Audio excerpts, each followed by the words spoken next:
Time पे एक leading company भी हुआ करती थी, लेकिन अचानक से ऐसा क्या होता है कि इस कंपनी के रातों रात सारे स्टॉक प्राइस गिर जाते हैं। इस तरह से प्राइम मिनिस्टर का फेस यूज करके अपने आप को एडवर्टाइज करना, क्या पेटीएम का कोई लिंक था सरकार के साथ?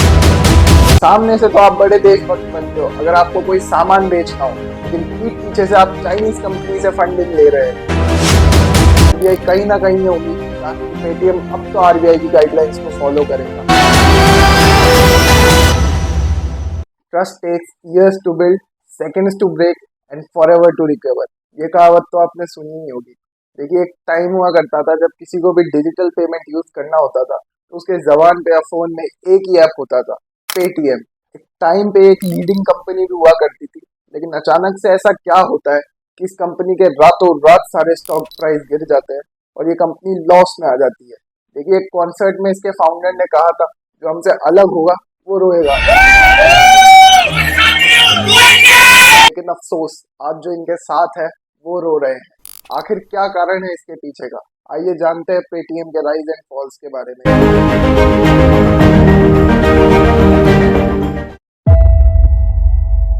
देखिए, इस कंपनी की शुरुआत होती है साल 2010 में। पहले पेटीएम सिर्फ डीटीएच रिचार्ज और प्रीपेड मोबाइल सर्विस प्रोवाइड करता था, लेकिन आगे जाकर इन्होंने डेबिट कार्ड, पोस्टपेड मोबाइल और लैंडलाइन बिल पेमेंट्स भी ऐड किए 2013 आते आते।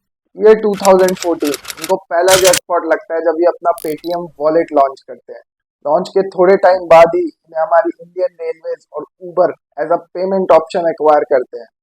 मार्च 2015 इनको एक और बड़ा जैकपॉट लगता है जब Chinese e commerce company the Alibaba group, जिनके फाउंडर जैक मा है, वो इसमें $680 मिलियन का इन्वेस्टमेंट करते हैं और बदले में इनके 40% स्टेक एक्वायर कर लेते हैं लीगल एग्रीमेंट के लिए। थोड़े टाइम बाद ही टाटा सन्स और Taiwan based media tech company भी इसमें काफी अच्छा इन्वेस्टमेंट करती है। कंपनी के सीईओ भी इस कंपनी को कैपिटलाइज करने में कोई कसर नहीं छोड़ते। ये 10,000 से भी ज्यादा एजेंट्स को हायर करते हैं और उनसे कहते हैं, जाओ हमारे क्यूआर कोड्स को डिस्ट्रीब्यूट करो जगह जगह, लोकल वेंडर्स, लोकल शॉप्स में, और उनसे कहो कि पेटीएम करे। देखिए, इनकी पहली कंट्रोवर्सी होती है जब डिमोनेटाइजेशन होता है।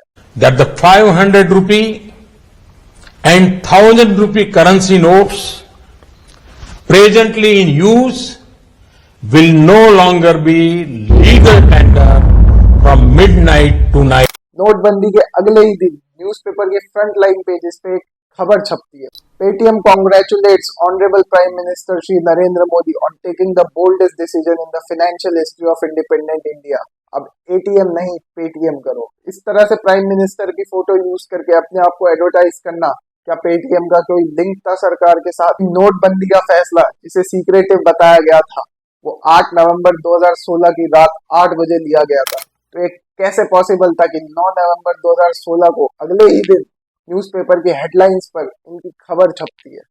क्या कंपनी को पहले से पता था कि डिमोनेटाइजेशन होने वाला है? इस चीज को लेकर लोगों ने इस कंपनी को काफी क्रिटिसाइज भी किया। ये मैंने आपको वीडियो की स्टार्टिंग में भी बताया था, ये चाइनीज ई कॉमर्स कंपनी को अपने 40% स्टेक बेच दे। विजय अलीबाबा को अपना रोल मॉडल भी मानते हैं। इन्होंने फाइनेंशियल टाइम्स में अपना एक स्टेटमेंट दिया था कि मैं पूरी तरीके से चाइना में और अलीबाबा में इंटरेस्टेड हूँ। आप इंडिया और चाइना के रिलेशंस के बारे में तो जानते ही हैं, कैसे चाइना इंडियन बॉर्डर्स में बार बार इंट्रूड करे जा रहा है। हम 2017 में डोकलाम बॉर्डर भी स्टैंड ऑफ कर चुके हैं।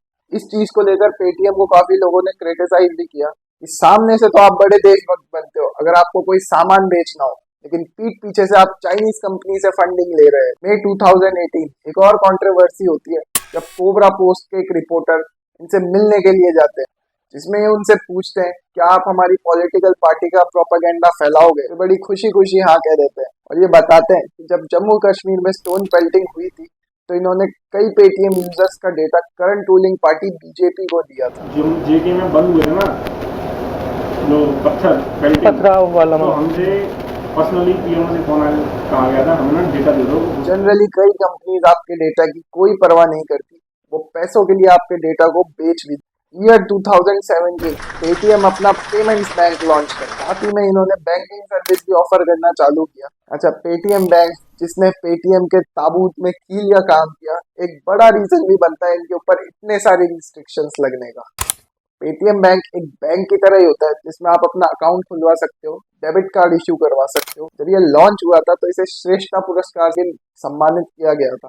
अवार्ड इनकी super fast payment and secure payments के लिए दिया गया था। 2023 में इस कंपनी को $390 मिलियन से भी ज्यादा का ट्रांजैक्शन देखने को मिला, जो अपने आप में बहुत बड़ी बात थी। लेकिन डेट आती है 31 जनवरी 2024। आरबीआई इनकी ऑनबोर्डिंग पर रोक लगा देती है। आरबीआई कहती है कि हमारे रूल्स फॉलो नहीं कर रहे हैं और इनकी तरफ से प्रेसिडेंट नॉन कंप्लायंसेस देखने को मिल रहा है, इसीलिए हम इनकी ऑनबोर्डिंग पर रोक लगा रहे हैं। 29 दिसंबर 2024 से पेटीएम कोई भी डिपॉजिट्स नहीं लेगा, इसमें पैसे भी टॉप अप नहीं होंगे। क्या आरबीआई इनके ऊपर अचानक से रिस्ट्रिक्शंस नहीं लगाती है? आरबीआई ने सोचा चलो आज पेटीएम को रिमांड पे लिया जाए। उनको बार बार आरबीआई की तरफ से वार्निंग मिलती रही। नवंबर 2017 पेमेंट्स बैंक लॉन्च होता है और लॉन्च होने के एक साल बाद ही इनको पहली वार्निंग मिल चुकी थी। आरबीआई ने पाया कि पेटीएम एंटी मनी लॉन्ड्रिंग के रेगुलेशंस को फॉलो नहीं कर रहा है। जो कस्टमर इनके बैंक में अपना अकाउंट बनवाता है उनकी आइडेंटिटी को ये ठीक से वेरीफाई नहीं कर रहा है और कस्टमर कंप्लायंस KYC इनकी तरफ से नहीं देखने को मिल रही है। तो आरबीआई ने कहा पेटीएम जब तक इस इशू को सॉल्व नहीं करता है हम उनकी ऑनबोर्डिंग पर रोक लगा रहे हैं। हालांकि पेटीएम इस चीज को सॉल्व भी करता है क्योंकि 2019 में इनके ऊपर से सारे रिस्ट्रिक्शंस हट चुके थे।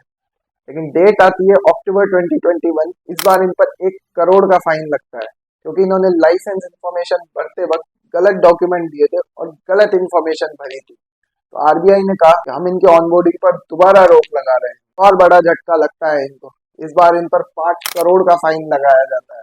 देखिए आरबीआई की इतनी सारी वार्निंग्स देने के बाद भी विजय इस चीज को सीरियसली नहीं लेते और डेट आती है 31 जनवरी 2024।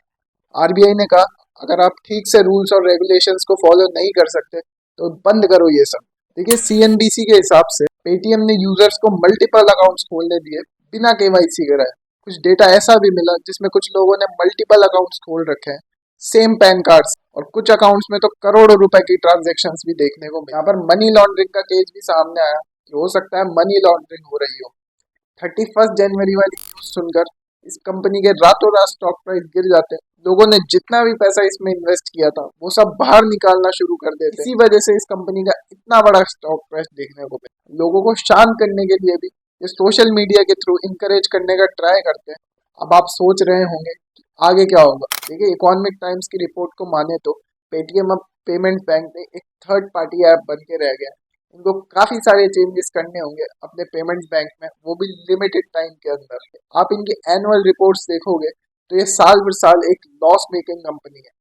ठीक, लेकिन इनके जो लॉसेस थे वो डिक्रीज भी हुए जा रहे थे। ये अनुमान था कि इस बार ये कंपनी अपना साल का पहला प्रॉफिट देगी, लेकिन अफसोस ऐसा नहीं होता है।